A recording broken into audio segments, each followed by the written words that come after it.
अगर आज मन भारी है ना, तो शायद इसकी वजह कोई बड़ी परेशानी नहीं है। कभी-कभी हमारे अंदर बहुत कुछ जमा हो जाता है, क्योंकि हर परेशानी बड़ी नहीं होती। बात सिर्फ़ इतनी होती है कि वो हमसे बोली नहीं जाती है और जब हम बोलते नहीं हैं, तो सवाल अपने आप उठता है कि बात नहीं करोगे तो सब ठीक कैसे होगा? आज मैं इसी बारे में बात करना चाहता हूँ कि कैसे बात करने से बहुत सी चीज़ें धीरे-धीरे सही होने लगती हैं। हम अक्सर सोचते हैं कि चुप रहकर सब सँभाल लेंगे, किसी से कहेंगे तो लोग हमें कमज़ोर समझ लेंगे। लेकिन सच ये है कि ज़्यादातर दर्द इसलिए बढ़ता है क्योंकि हम उसे बोल नहीं पाते। आज इस वीडियो में मैं वो बातें साझा करूँगा जो हम लोग कभी न कभी महसूस करते हैं, चाहे हम उम्र के किसी भी दौर में हों। अब सोचो ज़रा, जब हम छोटे थे, तब हमारे साथ कुछ भी हो जाता था, जैसे हम गिर जाते थे या हमें डर लग जाता था या फिर हमारा मन उदास हो जाता था, तो हम जल्दी से किसी अपने के पास जाकर वो चीज़ें उनको बता देते थे और जैसे ही हम अपनी बात रखते थे उनके सामने, तो हमारा मन है ना हल्का हो जाता था। उस समय समस्या छोटी थी या बड़ी थी, ये चीज़ हमारे लिए मैटर नहीं करती थी। हमारे लिए मैटर ये करता था कि किसी अपने ने सुन लिया। लेकिन फिर हम धीरे-धीरे बड़े हुए और धीरे-धीरे हमने कम बोलना शुरू कर दिया। कम बोलना हमने क्यों शुरू कर दिया? क्योंकि अब हम बोलने से पहले सोचने लगे कि छोड़ो यार, छोटी-सी समस्या है या छोटी-सी परेशानी है, इसको तो मैं खुद ही सँभाल लूँगा। या फिर हम ये सोचते थे कि भई अब हम किसी को बताएँगे तो वो क्या ही समझेगा।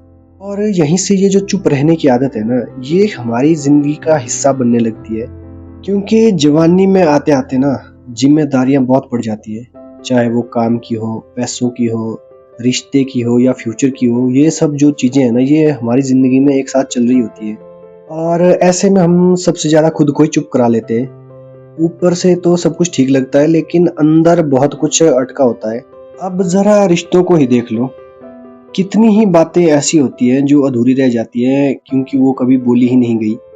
क्योंकि रिश्तों में हम अक्सर यही देखते हैं कि हमने अपने अंदर बहुत सी बातें जो है ना वो रोक के रखी होती है। हम सामने वाले को बोल नहीं पाते हैं और हम ये इंतज़ार करते हैं कि सामने वाला खुद ही समझ जाएगा। लेकिन रिश्ते सिर्फ़ समझ पे नहीं चलते हैं, वो बात करने से चलते हैं।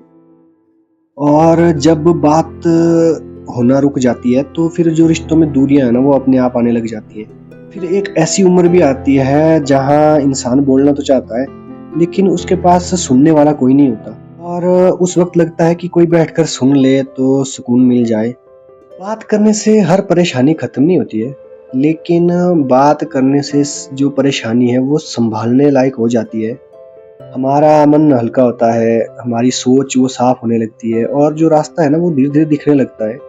लेकिन फिर भी हमें बात करने से डर लगता है। हमें डर लगता है कि कोई हमें गलत ना समझ ले, हमें डर लगता है कि कोई हमें कमज़ोर ना समझ ले। लेकिन सच ये है, जो आपकी बात सुनता है या जो आपकी बात सुनना चाहता है, वो आपको कभी छोटा महसूस नहीं कराएगा। और जब कोई ऐसा मिल जाता है ना, तो ज़िंदगी धीरे-धीरे आसान लगने लगती है। अगर आज भी दिल में कुछ अटका है ना, तो उसे दबाने की जगह किसी भरोसेमंद इंसान से कह दो। ज़रूरी नहीं है कि बड़ी बात कहो, एक छोटी-सी बात कहो, क्योंकि कई बार बातें खुद हल नहीं होती है, लेकिन शुरुआत कर देती है ठीक होने की। ये कहानी कहीं न कहीं आपके अनुभव से मिलती है, तो इसको आगे बढ़ाइए, हो सकता है किसी और को भी आज यही सुनने की ज़रूरत हो। और अगर ऐसी ही बातें आपको सुनना सही लगती है, तो फ़ॉलो भी कर लें। क्योंकि कहानी अभी ख़त्म नहीं हुई है।